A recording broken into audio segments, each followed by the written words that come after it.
နေ့တိုင်းကျွန်တော်တခုခုသဘောပေါက်လာနေပါတယ် Your life changes the moment you change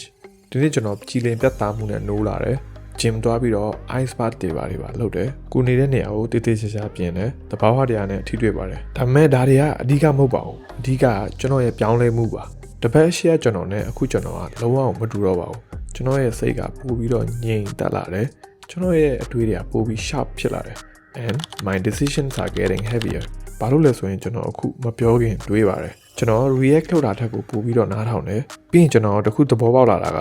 you are much closer than you think closer to discipline closer to confidence closer to the life you are building in your head တင်ဒါကိုမမြင်ရတဲ့အကြောင်းအရာ you are too focused on the distance instead of the direction ဒီနေ့ကျွန်တော်အနာဂတ်မှာဖြစ်လာမယ့်ကျွန်တော်ရဲ့ပုံစံနဲ့လှုပ်ရှားပါတယ်ကျွန်တော်စိတ်အသက်ရှူနိုင်မှုအတွက်ကိုယ့်နေရာကိုရှင်းတယ် discipline အများနဲ့ရှိနေအောင်ကိုယ့်ရဲ့ body ကိုအများနဲ့ train တယ်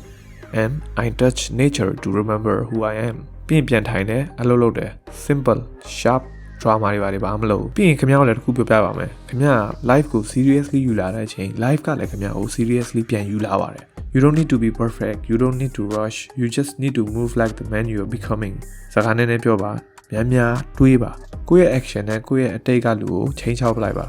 because once the switch flips there's no going back ဒါတော့ day 9ဖြစ်ပါတယ်အခုလည်းထပ်ပြီးတော့တစ်ခါပြောမယ် I am much closer than I ever thought and so are you